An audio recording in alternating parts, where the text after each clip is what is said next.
अस्सलाम वालेकुम। कैसे हैं आप सब? उम्मीद है खैरियत से होंगे और अपना बहुत सारा ख्याल रख रहे होंगे। अपना ख्याल खुद रखा करें, क्योंकि अगर आप अपना ख्याल नहीं रखेंगे तो कोई भी आपका ख्याल नहीं रखेगा। पहले मैंने वीडियो बनाई थी कि अगर कोई तीसरा बंदा आप दोनों के दरमियान में आ जाता है, कपल्स के दरमियान में कोई तीसरा बंदा आ जाता है तो क्या करना चाहिए। तीसरा बंदा मतलब कोई भी ऐसा इंसान जो आपको रिप्लेस नहीं करना चाह रहा, लेकिन वो आपके रिश्ते को ख़राब करने की कोशिश कर रहा है, तो आपको क्या करना चाहिए। लेकिन आज का मेरा टॉपिक है कि अगर कोई स्पेसिफिक पर्सन सिर्फ आपके रिश्ते में इसलिए आ रहा है कि वो आपको रिप्लेस करना चाह रहा है, तो आपको क्या करना चाहिए। और मैं आपको इस चीज़ के आंसर दूंगी कि कब, क्यों और कैसे, कि एक बंदा क्यों आपके रिश्ते में आता है, कब आता है और उसको कैसे आप अपनी लाइफ से रिमूव कर सकते हैं। तो आप लोग एकदम से पैनिक ना हो जाया करें कि अगर कोई थर्ड पर्सन आ गया तो आपको तो रिश्ता ख़त्म हो गया। नहीं, पहले ठहरा करें, सोचा करें और समझा करें कि वो तीसरा बंदा दरमियान में आया क्यों है। क्योंकि जब तक आपको ये क्यों का जवाब नहीं मिलेगा ना, तो आप जो भी मूव्स आगे लोगे वो सारे गलत होंगे। लड़ाई करना, झगड़ा करना, शिकवे शिकायतें करना, इनसे कोई फ़ायदा नहीं है। आपने ये देखना है कि वो बंदा उसकी लाइफ में आया क्यों है, और जो क्यों का रीज़न है आपने उसको पूरा करना है। उम्मीद आज हम इस टॉपिक पे बात करेंगे। आप मेरे साथ बने रहिए, क्योंकि मैं प्रॉपरली इसका सारा सोल्यूशन भी आपको बताऊंगी, ये कैसे आप इस चीज़ को सॉल्व कर सकते हैं। तो देखें, दो बंदे जब किसी भी रिलेशनशिप में जुड़े हुए होते हैं, एक बॉन्ड के थ्रू जुड़े हुए होते हैं कपल की सूरत में, तो आप इस चीज़ को समझें कि वो दो अलग एरिया से आए हुए हैं। दोनों की नेचर बिल्कुल मुख्तलिफ है, दोनों की डिमांड्स और नीड्स बिल्कुल डिफरेंट है, दोनों की जो बेसिक नीड है वो बिल्कुल डिफरेंट है। तो लेकिन जब वो बॉन्ड से जुड़ते हैं तो उनको कौन सा बॉन्ड जोड़ता है, वो उनकी बेस होती है, उनकी बेसिक नीड होती है जो उनको जोड़ती है। जैसे फॉर एग्जांपल एक लड़का है और वो कहता है कि उसको एक ऐसा पार्टनर चाहिए जो उसको अंडरस्टैंड करता हो। वो समझता है कि मुझे कोई अंडरस्टैंड नहीं करता, मुझे एक ऐसी लड़की चाहिए जो मुझे अंडरस्टैंड करे। इसी तरह से अगर एक लड़की है तो वो कहती है कि मुझे ऐसा पार्टनर चाहिए जो मेरी केयर करे। तो दोनों की बेसिक नीड क्या है, एक की अंडरस्टैंडिंग है और दूसरे की क्या है, केयर है। अब ये दोनों जिस बेस से जुड़े हुए हैं वो बेसिक चीज़ क्या है, केयर और अंडरस्टैंडिंग है। इसको मैं आपको समझाऊंगी एक पुल की मदद से। एक ब्रिज को आप ले लें फॉर एग्जांपल, ठीक है। आपने एक ब्रिज को ले लिया, अब इनकी बेस क्या है दोनों की, एक को केयर चाहिए और एक को अंडरस्टैंडिंग चाहिए। अब ये दोनों इस बेस से जुड़े हुए हैं। अब जो इसके दरमियान में आपको पिलर्स नज़र आ रहे हैं, ये पिलर्स वो दोनों पर्सन्स हैं जिन्होंने उस बेस के ऊपर एक रिश्ता बनाने की कोशिश की, ठीक है।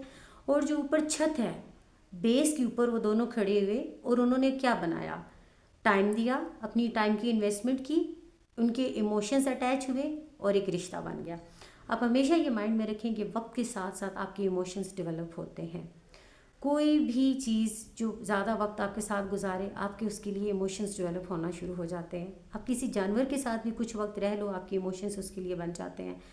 और सेकंड चीज़ है रिश्ता। जब आप दोनों के दरमियान में एक रिश्ता बन जाता है तो भी इमोशंस डेवलप हो जाते हैं। जैसे कि फॉर एग्जांपल अगर किसी की इंगेजमेंट से पहले वो एक दूसरे को जानते भी नहीं है, लेकिन जैसे ही उनकी इंगेजमेंट होती है तो एक रिश्ता डेवलप हो जाता है। 5 मिनट्स के अंदर ही जब उनको पता चलता है कि इंगेजमेंट बस अभी हमारी हो गई है, अंगूठी पहना दी, तो उनके इमोशंस चेंज हो जाते हैं। मतलब कि एक रिश्ता भी आपके इमोशंस को चेंज कर देता है, ठीक है। अब क्या हुआ, आप दोनों बेस पे खड़े हैं, आप दोनों पिलर्स हैं, और आप लोगों ने क्या बनाया, अपना टाइम लगाया, टाइम की इन्वेस्टमेंट की, इमोशंस की इन्वेस्टमेंट की और एक रिश्ता डेवलप कर लिया। तो अब क्या है कि आपकी जो बेसिक नीड है वो मेन है, आपकी जो बेस है वो मेन है। बेस अगर हट जाए तो ब्रिज खड़ा नहीं रह सकता। बेस के बगैर ब्रिज की कोई वैल्यू नहीं है। लेकिन क्या होता है, वक्त के साथ साथ पहले आप उसको अंडरस्टैंड कर रहे थे, उसको टाइम दे रहे थे, उसको केयर दे रहे थे, यानी कि जो उसकी बेस थी, जो उसकी बेसिक नीड थी, आप उसको प्रोवाइड कर रहे थे। लेकिन वक्त के साथ साथ आप लापरवाह हो गए, आपको लगा कि ये पर्सन तो मेरे पास आ गया है, ठीक है। आपने जो उसकी बेसिक नीड थी वो आपने उसको प्रोवाइड करना बंद कर दी। तो जो सप्लाई थी वो आपने प्रोवाइड करना बंद कर दी। और आपको पता है जब सप्लाई बंद हो जाती है तो डिमांड बढ़ जाती है। तो सेम उस बंदे को जब आपने वो चीज़ प्रोवाइड करना बंद कर दी, उसकी डिमांड बढ़ गई, ठीक है। जब उसकी डिमांड बढ़ी, अब थर्ड पर्सन कैसे आया। आप कहते हो अचानक आ गया, नहीं, वो अचानक नहीं आता। एक थर्ड पर्सन आया, वो ब्रिज के सामने खड़ा हुआ, उसने देखा कि इसको कितना पानी और लगेगा और ये गिर जाएगा, इसकी बेस कितनी मजबूत है, उसने देखा इसको कितनी मशीनरी की ज़रूरत है। इसी तरह से जब एक तीसरा बंदा आता है तो वह अचानक नहीं आ जाता, पहले वो किसी भी रिलेशनशिप को पकड़ के आपकी लाइफ में एंटर होता है, बेशक एक एज अ गुड फ्रेंड या किसी भी रिश्ते के तहत वो आपकी लाइफ में एंटर होता है, और वो देखता है कि आप दोनों के रिश्ते की बेस कितनी कमज़ोर है। फिर जहाँ पे उसको लगता है कि यहाँ पे ज़ाहिर है, जब अगले बंदे से बात करता है तो अगला बंदा उसे बता देता है, जैसे मोस्टली लोग बता देते हैं कि जी मेरा पार्टनर तो मेरे साथ ये कर रहा है, या मुझे उसकी ये चीज़ अच्छी नहीं लगती।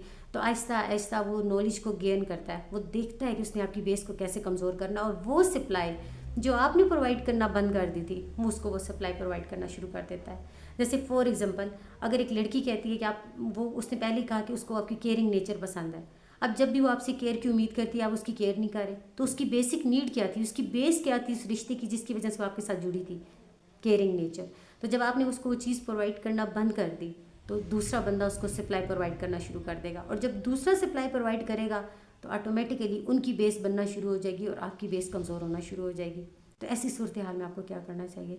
देखें, परेशान नहीं होना आपने, आप अभी भी इस मसले को हल कर सकते हैं। अभी भी अगर 30% वो इंसान उसकी लाइफ में है तो 70% अभी भी आप उसकी लाइफ में ज़्यादा मजबूत हो। कैसे? मैं आपको बताती हूँ। उस बंदे ने आपकी बेस को कमज़ोर किया, अपनी बेस बनाई, ठीक है, तो मतलब उसने 30% अपना वर्क कर लिया, लेकिन आप अभी भी 100% पे खड़े हो। अब तो अभी भी 70% आपके पास मार्जिन उस बंदे से ज़्यादा है। क्यों? आपने इन्वेस्टमेंट की हुई है, आपने अपना टाइम स्पेंड किया हुआ है, आपके वहाँ पे इमोशंस जुड़े हैं, आपका वहाँ पे एक रिश्ता जुड़ा है। आप अभी भी उस बंदे से आगे हो, यानी कि उस बंदे ने बेस तो बना ली, जो मेन चीज़ छत था, जो बेस के बाद जो छत था, जो वर्क कर रहा था, जो इमोशंस लगे हुए थे, जो आपको सिक्योर कर रहा था, वो चीज़ आपके हाथ में है।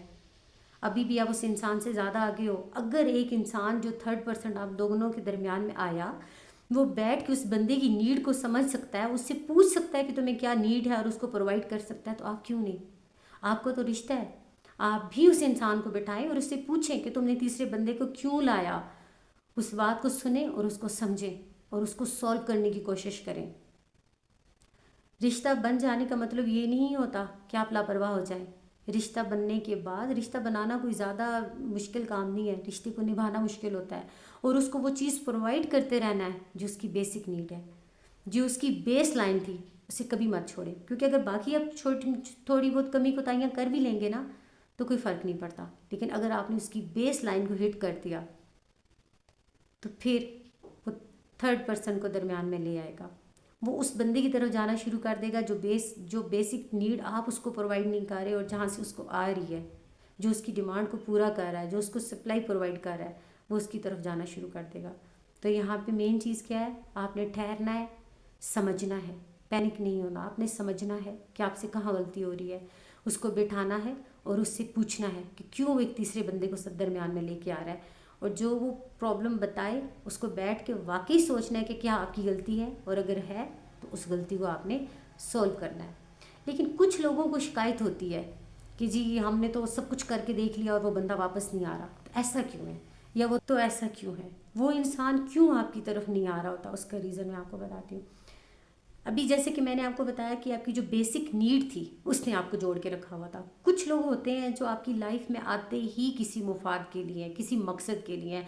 जैसे फॉर एग्जांपल, अगर एक लड़की किसी के साथ जुड़ी है तो वो ये सोच रही है कि इसके पास पैसा बहुत है, बस ठीक है, उसकी बेसिक नीड क्या थी? पैसा।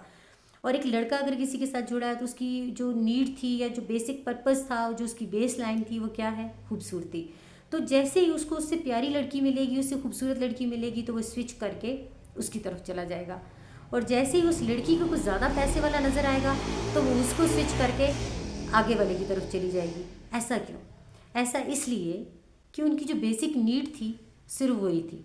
ना तो उन्होंने अपना टाइम इन्वेस्ट किया। आपको लग रहा होता है कि हमारे इतने अरसे का रिश्ता है, वो उनकी टाइम इन्वेस्टमेंट नहीं होती, वो इमोशनली आपके साथ अटैच नहीं होते, वो किसी रिश्ते में नहीं जाना चाह रहे होते, वो सिर्फ और सिर्फ वक्ती तौर पे अपनी नीड या अपने मुफाद की वजह से आपके साथ जुड़े हुए होते हैं। और ऐसे इंसान को जैसे ही वो सप्लाई दूसरा प्रोवाइड करता है या उससे थोड़ी सी ज़्यादा सप्लाई प्रोवाइड कर देता है तो वो आपको स्किप करके 3rd पर्सन को ले आते हैं और उसकी लाइफ में चले जाते हैं। और ऐसे इंसान के लिए आप कुछ भी कर लें उसने वापस नहीं आना, क्योंकि ना तो कोई रिश्ता है ना कोई इमोशंस। ऐसा इंसान सिर्फ और सिर्फ अपने मुफाद का ग़ुलाम होता है, अपनी ज़रूरियात का ग़ुलाम होता है, और वो अपनी ज़रूरियात की वजह से आपके साथ जुड़ा हुआ होता है। और जैसे ही वो ज़रूरत कोई और उसकी पूरी करना शुरू कर देता है तो वो आपको छोड़ देता है। और आप जितनी भी मुशक्क़त कर लें, जो भी कर लें, वो वापस नहीं पलटता, क्योंकि उसकी इमोशंस आपके साथ जुड़े हुए नहीं हैं।